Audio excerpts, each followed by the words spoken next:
নীলদা, আপনার জন্মদিন উপলক্ষে আজকে মধুসূদন মঞ্চে একগুচ্ছ নাটক দর্শক দেখতে পাচ্ছে।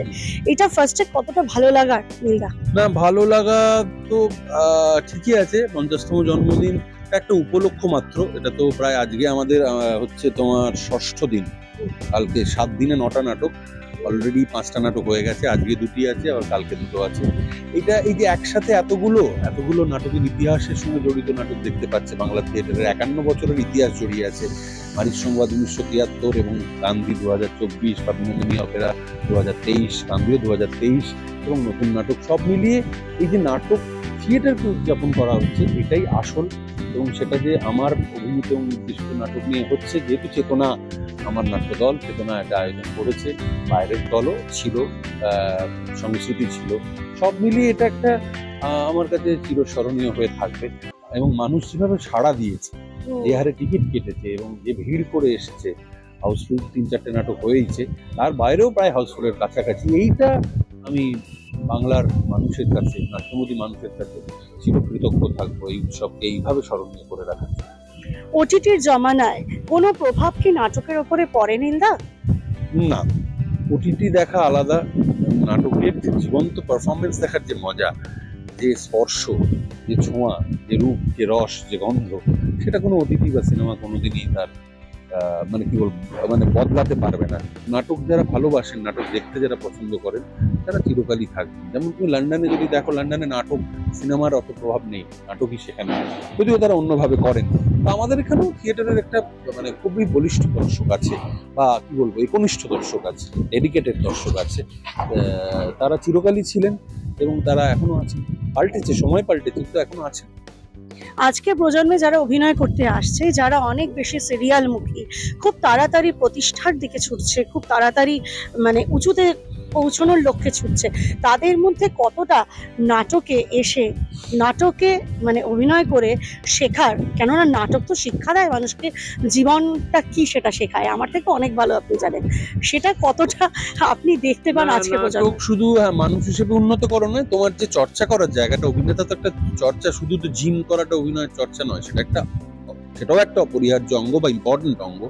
তো যে মেধার যে চর্চা বা অভিনেতার যে প্র্যাকটিস, কথা বলা, নানান রকম অভিনয়ের যে অনুষঙ্গগুলো, সেগুলো আমরা পারি না সিরিয়ালে বা সিনেমায়। আমিও কোনোদিন পাইনি। আগেও একভাবে হতো, এখন তো সিরিয়ালে আরোই সময় থাকে না।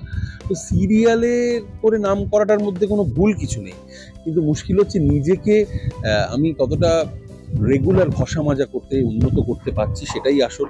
সেটা থিয়েটার হতে পারে, বা কেউ যদি বাড়িতে করতে পারে সেটাও হতে পারে, কিন্তু সেইটা খুব জরুরি। নাম যশ খ্যাতি তো সেই একদম, আমি খুব পপুলার 3 ইডিয়টস এর একটা খুব বিখ্যাত সংলাপ, যে তুমি কাজ করে যাও, দেখবে খ্যাতি তোমার পেছনে দৌড়ে দৌড়ে আসবে, বা লোক লোক লোক বা তোমার প্রতি শ্রদ্ধা, ভালোবাসা, সেগুলো আসবে, কিন্তু তোমার কাজের ওপর কনসেন্ট্রেট। কিন্তু আমরা কি হয়, অনেক সময় সেই ফোকাসটা অনেক সময় সরে যায়।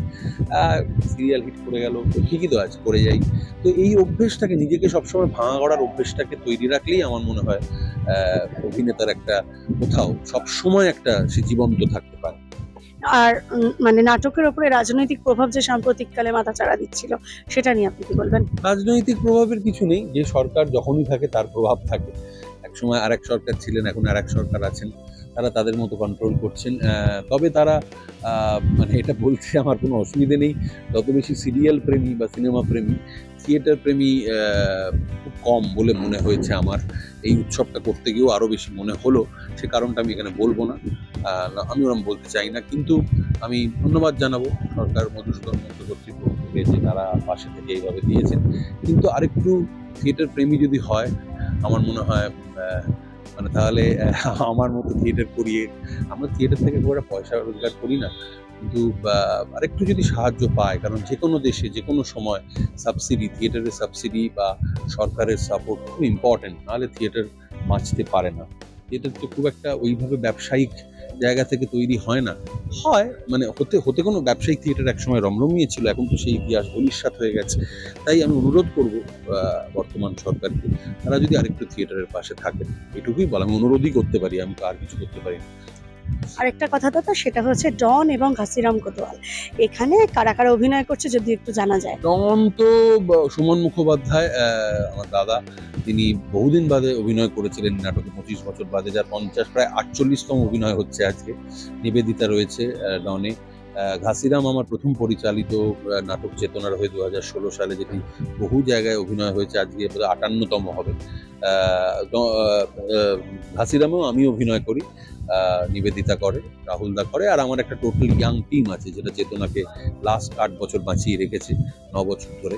তাদের প্রতি আমি কৃতজ্ঞ, তারা রয়েছে এবং তারা যথেষ্ট দক্ষ অভিনেতা। তারা ছিল বলেই আমার এই নাটকগুলো আমি করতে পেরেছি আর কি। Thank you so much. নবপ্রজন্মকে কি বলবেন শেষে? আমার বলার কিছু নেই, যে কাজই করুক, অভিনয়টা কিন্তু একটা বিজ্ঞান, একটা শিক্ষা। তাই অভিনয়টাকে হেলাফেলা না করে, যদি অনেকে হেলাফেলা করে, আমি নাম ধরে বলতে পারবো না, সেটা যদি আর একটু সিরিয়াসলি নেয় অভিনয়টাকে, তাহলে মনে হয় এবার success failure nobody can say, কারোর হাতে নেই। নিজের অধ্যাবসায়, নিজের একনিষ্ঠতা এবং ফোকাস থাকাটাই মানুষকে, আমার মনে হয়, কোনো না কোনোভাবে এনে দেয়। অনেক সময় হয়তো রাগ হয়, অন্যরা ওটা পেয়ে গেল, আমি কেন পেলাম না, সেই দিকে মন না দিয়ে যদি শুধু নিজের কাজটাই করে যাওয়া যায়, ফ্রাস্ট্রেশন আসবে, ডিপ্রেশন আসবে, আমারও আসে, কিন্তু সেটাকে কাটিয়ে ওঠার রাস্তাই হচ্ছে অভিনয়। আবার সেই ভালো অভিনয় করেই সেটাকে কাটিয়ে ওঠে। থ্যাংক ইউ সো মাচ দাদা, থ্যাংক ইউ সো মাচ।